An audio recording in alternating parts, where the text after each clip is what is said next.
Estamos iniciando mais uma aula de matemática. Você já está preparado? Já pegou o livro, o lápis e a borracha? Eu quero que você também escolha um local confortável da sua casa para assistir a nossa aula de hoje. Na aula de hoje teremos a acolhida. Vamos fazer uma revisão do livro O Rei e a Flauta. Depois nós vamos resolver algumas questões do seu livro para colocar em prática o que nós aprendemos em outras aulas de matemática. Ok, turminha? Então vamos começar a nossa aula com a acolhida. Vamos lá? Turma, na acolhida de hoje, nós vamos fazer uma revisão do livro O Rei e a Flauta. Nós vimos nessa história que o rei, ele não tinha uma orelha e ele sentia vergonha. Então, ele usava uma peruca para esconder. Vimos também que ele tinha um cabeleireiro que sabia desse segredo. Só esse cabeleireiro sabia o segredo do rei, mas ninguém sabia. Nós vimos que o rapaz que cuidava da peruca do rei, ele era discreto. Vimos também que ele acabou falecendo. Então o rei precisou encontrar um novo cabeleireiro. Então, quando o rei encontrou um novo cabeleireiro, ele ameaçou, disse que se ele revelasse o segredo, ele acabaria matando ele. Então, o jovem guardou o segredo. Passou-se o tempo e o cabeleireiro sentiu vontade de revelar esse segredo, porque ele não aguentava mais guardar o segredo do rei. Então, ele fez uma viagem bem longa para terras distantes, cavou um buraco e gritou dentro do buraco: "O rei não tem uma orelha!" E aí voltou aliviado. Então, passou-se o tempo e um camponês passou perto desse buraco e viu que nasceu um bambuzal. Então, ele cortou e fez uma flauta. Ao tocar, ele percebeu que ela produzia um som diferente. Qual era o som? O rei não tem uma orelha. Então, ele foi lá, cortou mais bambus e confeccionou mais flautas e decidiu vender na cidade. E ele vendeu todas as flautas e a notícia se espalhou para todo o reino. Então, o rei ficou sabendo, então ele contou o segredo para todos. E nós vimos que a história acaba dizendo que a partir daquele dia em diante, o rei começou a governar com mais sabedoria e justiça. Então, esse é o final da nossa história. Turma, agora chegou o momento em que eu escolho duas palavras do texto para conversar com vocês. Eu escolhi a palavra discreto e incontrolável. Nós encontramos a palavra discreto no início do texto, quando a história fala que o barbeiro do rei era um homem discreto. Incontrolável, nós encontramos no texto quando o rei encontra um novo barbeiro, porque o seu antigo, ele tinha falecido, e este barbeiro era um jovem. O rei revelou o segredo para ele, mas ameaçou. Disse que se ele revelasse o segredo dele, ele, cortaria o pescoço dele. Então, o jovem conseguiu seguir à risca as orientações do rei. Mas chegou um momento que ele sentiu um desejo incontrolável de revelar o segredo do rei. Nós vimos que esse desejo incontrolável fez ele fazer uma longa viagem para poder liberar esse segredo e voltar aliviado. Então, turma, agora vamos entender o significado dessas duas palavras. Vamos começar com a palavra discreto. Discreto é uma pessoa que se comporta de uma maneira sossegada, pacífica, que gosta da paz. É uma pessoa que não chama a atenção. E a palavra incontrolável é algo que nós não conseguimos controlar. Então, veja, o jovem barbeiro sentiu um desejo incontrolável, ou seja, um desejo que ele não conseguiu controlar. Veja que o desejo incontrolável do jovem fez ele fazer uma viagem para poder liberar esse segredo e voltar mais aliviado. Então, o desejo dele era incontrolável, ele não conseguia controlar, ok, turma? Então, esse é o significado dessas duas palavras. Turma, essa foi a acolhida do dia. E aí, turminha, gostaram da revisão? Eu espero que vocês tenham apreciado a leitura deste livro. Agora, nós vamos começar a explicar o assunto e também resolver algumas questões junto com vocês. Na aula de hoje, nós vamos continuar falando sobre interpretar tabelas de dupla entrada.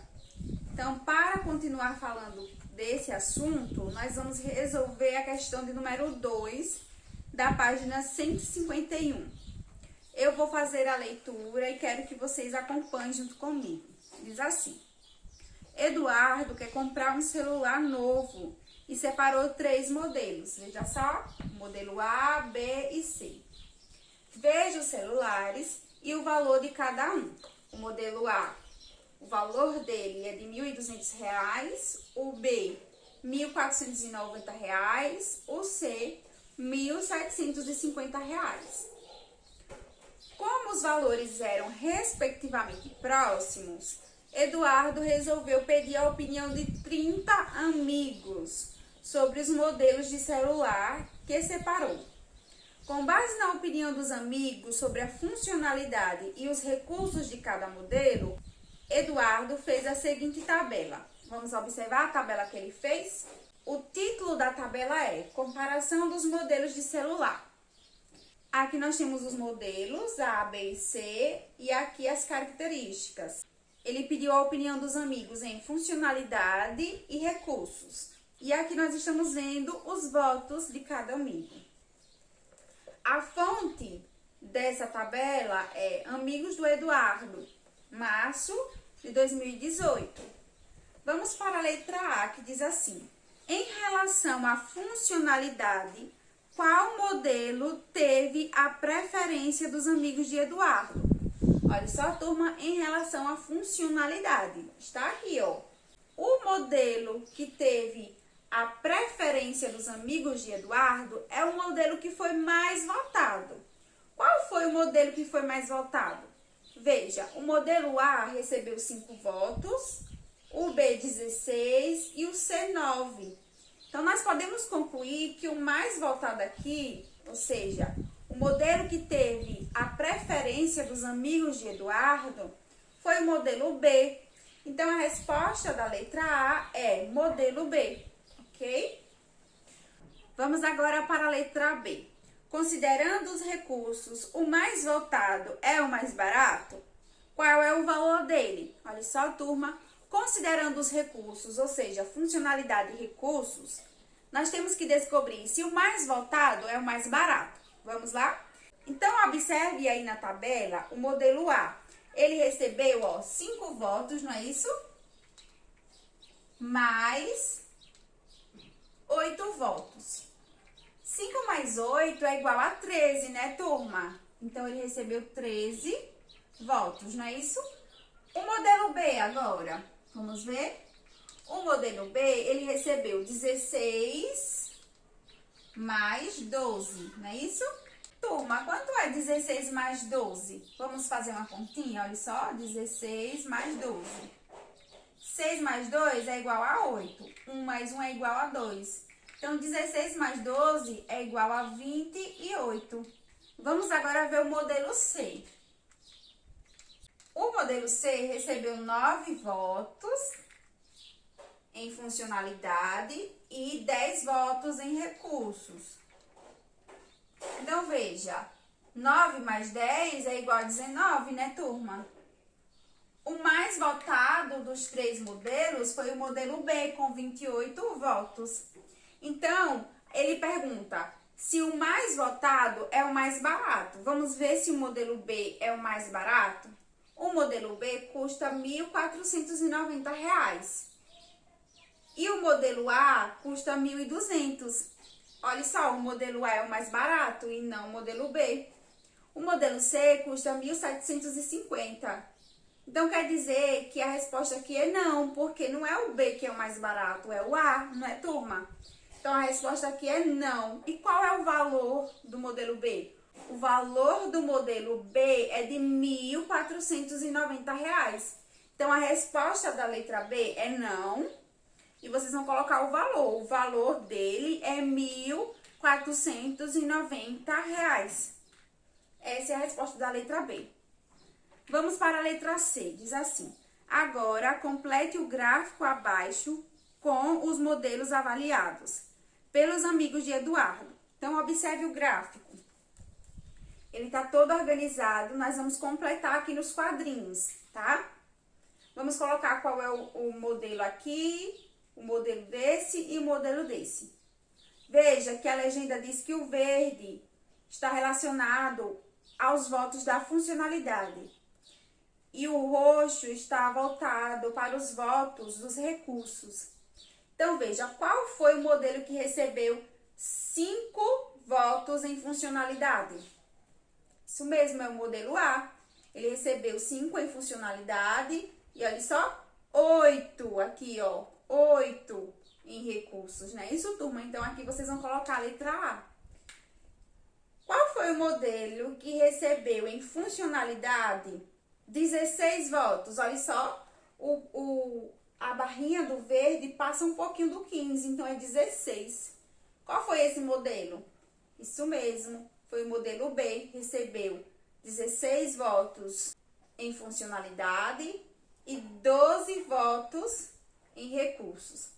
E o modelo que recebeu 9 votos em funcionalidade e 10 votos em recursos foi o modelo C. Então, aqui é A, aqui é B e aqui é C. Essa é a resposta da letra C. Turma, agora vamos conversar sobre congruência. E para explicar esse assunto para vocês, eu quero que você pegue o livro, vai abrir ele na página 146. Aqui tem uma questão que vai falar sobre congruência. Então, eu vou pegar a ilustração para conversar com vocês. Abra o seu livro na página 146 e acompanhe junto comigo. Olha só, nós vamos observar essa cena. Veja que a moça, ela está com uma impressora, né? Isso, ela diz assim: com a função copiar da impressora, posso obter figuras congruentes. Olha só, vamos para a próxima fala dela. Ela diz assim: veja, as figuras têm exatamente as mesmas medidas. Observe que tanto essa figura como essa, elas têm as mesmas medidas. As figuras se encaixam perfeitamente uma sobre a outra. Olha só, ela colocou uma sobre a outra e percebeu que elas se encaixavam.